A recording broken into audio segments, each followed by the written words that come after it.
The Boston Celtics should have not won Game 1 of the NBA Finals. Let us count the reasons Golden State should have won at home. Curry opened up the game with flames bursting out his arms. He made 6 3-pointers in the first quarter, a finals record for any quarter, to score a game high of 34 points. Meanwhile, for the Celtics, Jayson Tatum was terrible on offense, going 3 for 17 in the least accurate shooting performance of his playoff career. In general, the Warriors are a difficult team given that they play such a complex offensive style compared to the rest of the modern NBA. The Warriors also tend to close the deal when given the opportunity to run up the score against an overmatched opponent. So how in the basketball-loving world did Boston pull off this comeback? There's a short answer and a long answer, and they both involve shooting. The former is that the Celtics ended the night 21 for 41 on 3-pointers, and in an increasingly make or miss league, counting more than half of their 3-point attempts is a mighty fine place to start.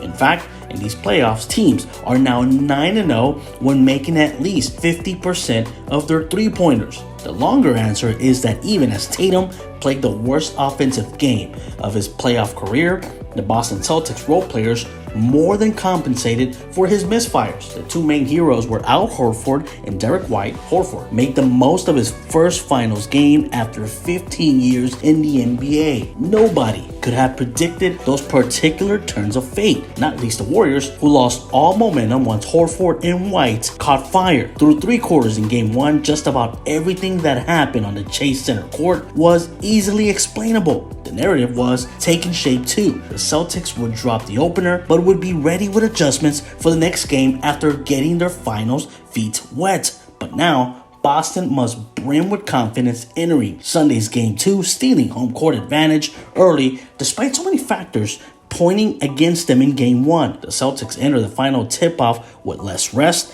then saw their best players struggle throughout, and yet they withstood the Warriors' surging stars and home crowd. They countered with unprecedented fourth quarter force, and now they have the Warriors, theoretically the veterans in these finals, in unfamiliar territory. But all the blame of this loss goes down on one player, and you're going to find this shocking. Draymond Green is the guy that should be blamed for this loss. Why? He's their vocal and defensive leader. He is the guy who flexes his biceps, who yells after making a layup on someone smaller than him. When they needed him the most, he did not show up nor get his team going. Now the Warriors are down 0-1, and most importantly, they lost their home court advantage for a team who comes in as heavy favorites. Draymond Green usually runs his mouth when it doesn't matter. It's easy to run your mouth when you're up, but when you're down, that's when you show your true forces. And Draymond Green simply